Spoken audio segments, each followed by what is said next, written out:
Uh, Thank you, Latasha. Thank you, Caleb. Thank you, Grizz. You know, yeah, words matter, but that's just, that's just me speaking as a so-called poet, but words do matter. Um, I want to introduce our next guest, our next artist, Shishonia Livingston. Shishonia is a performer, writer, poet, stand-up comedian, actor. I mean, just an all-round Renaissance type of person. And so I introduce you, Shishonia.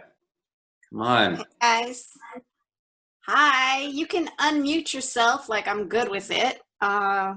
You, Kind of want to hear your feedback if there any when I'm reading. so I can heckle you? Oh yeah.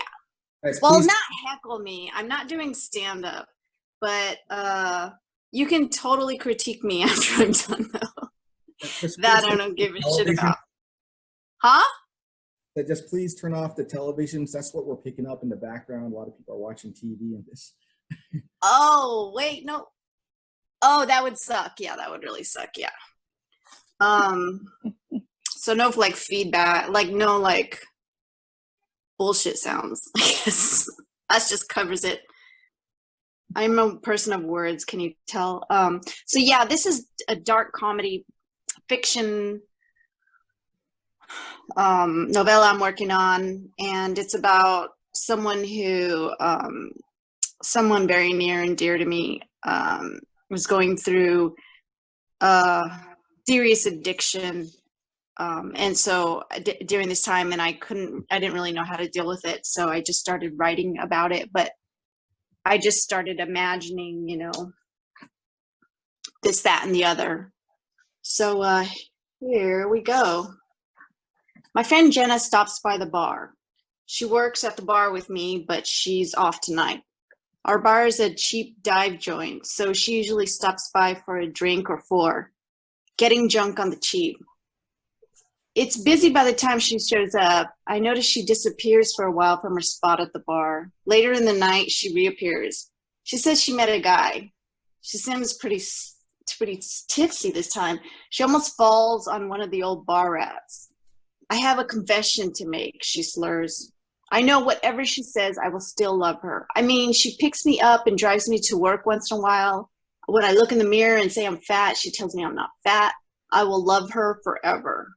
I did all the coke, she slurs. I hate you, I blurt. This asshole bitch. So she met a guy and they went into the bathroom and did all the blow. And I'm at the point in my recreational use, almost pre-drug abuse arc that I need bumps to get through my shift. Like, how am I supposed to make it through the night? Did you guys hook up, I ask? I feel myself mentally tapping my shoes on the floor. Yeah, I kind of gave him a blowjob. In my head, I'm screaming, turncoat! She does all the blow with her new friend, and I'm drunk sober, not where I want to be. I want to be drunk and high on coke. I feel betrayed. Do you still have the bag? I say anxiously. She hands me a plastic bag with pixie dust on the inside, remnants of their good time. I grab the crumpled up piece of bag and lick it, and look like a guilty child. She looks surprised that I'm getting possessive about an empty baggie, but coke makes me feel confident, like I'm the most happy and the most amazing chick in the world. Don't judge me and I won't judge you, I mumble and lick the inside of a bag again and put it inside my bra. What did they do in the bathroom? Girl, please tell me you didn't do a line of coke off his dick. I look her in the eye. Her eyelids wince. Yeah, I kind of did. She has that talent. She has this talent for saying things with calm detachment. Ugh. Snorting lines off a guy's coked out boner is so cliche. Why don't we just all jump into a time machine and head back to, like, old people land? That bitch. Take the empty bag, coke baggie out of my bra and lick it again and return it to the bra. I have no choice but to take a shot of tequila. I'm halfway through my shift. and I wish I had a better stimulant. At the end of the night, we walk to the car in silence. When we get out of the car, Jenna finally speaks. I wonder if he's gonna call me again. Well, of course he's gonna call you. You gave him a bag of blow and a blowjob in the bathroom. You don't find girls like that every day. Working in a bar, you learn these things. He'll be back, I sigh. Let's go to another chapter. Okay, that'll. Oh, that chapter was called "Lines Off a Boner." And the next one is way down some more. So she's also in school too.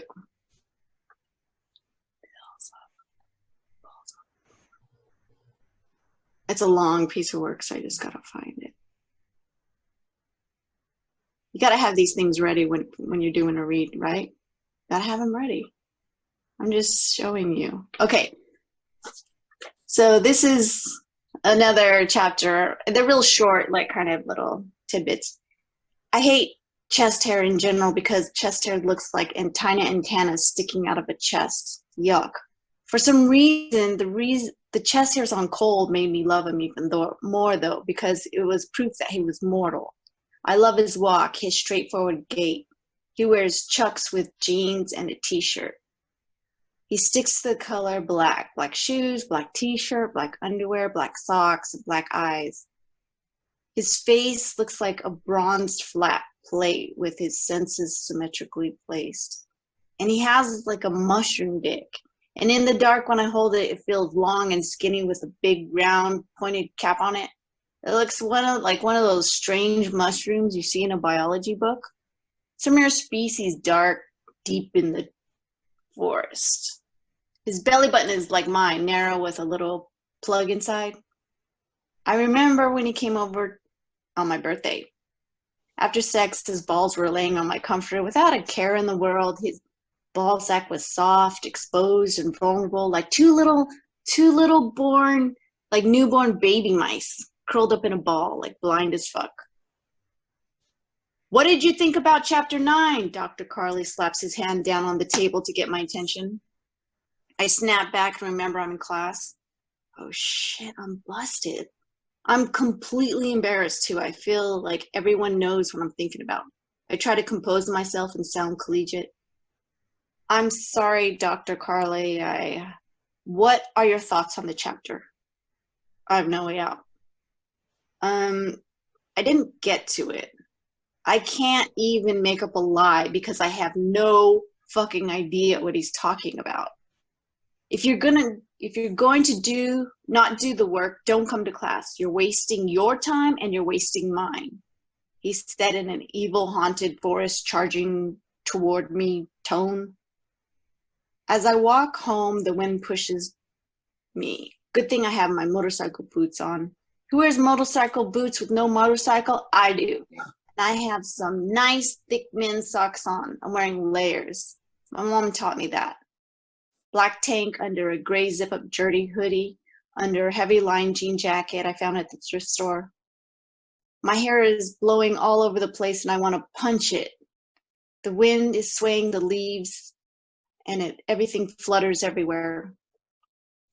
I breathe in the smell of fall coming down. I walk past blocks of old houses, some lights on inside. I peer in and see people who are not fighting and not screaming and not throwing things. What do normal people do at home? This? I walk by a bush that has the most sweet smelling flowers. Then I think about what dumb shit went down today. I can't even enjoy a fucking nice ass stroll home. I can't even deny the fact that I was literally obsessing about some guy's ball sack when I was in class. I mean, paying thousands of dollars for these classes and I'm fantasizing about balls and dick that aren't interested in me anymore. Shake my head and walk home in horror. I have one more. Okay, hold on. Don't go anywhere. How y'all doing out there? Doing good. All right. The one person who's listening to me. Okay.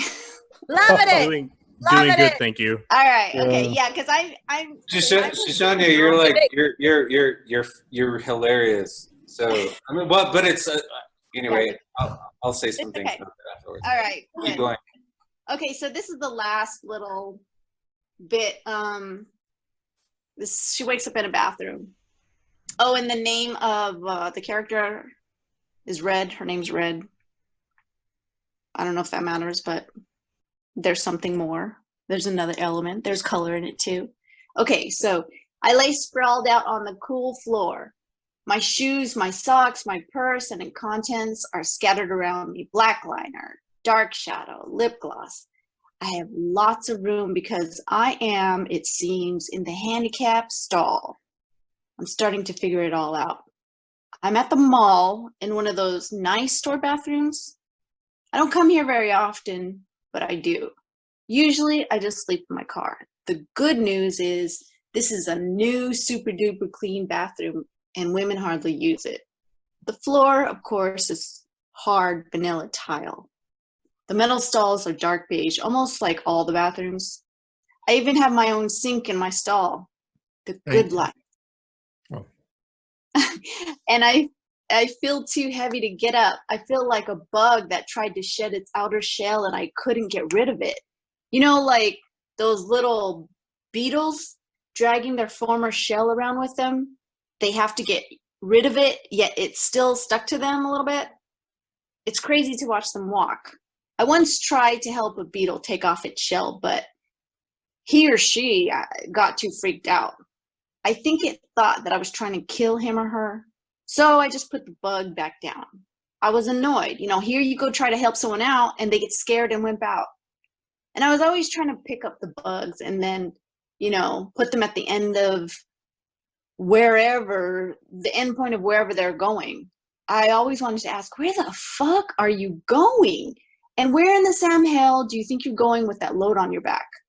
Of course, they never answer. They just keep on like old men. I mean, if a bug doesn't know where it's going, why should I?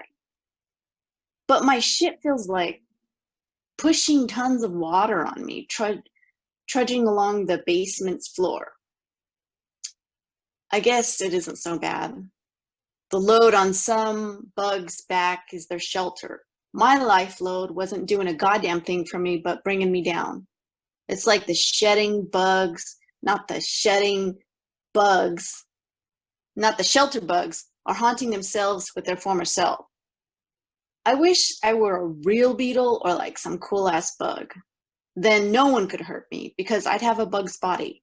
And bugs don't have hearts. They only have guts. And that's it. Where the fuck are you guys? All right. That's it. Yeah. Thank you, Shishonia.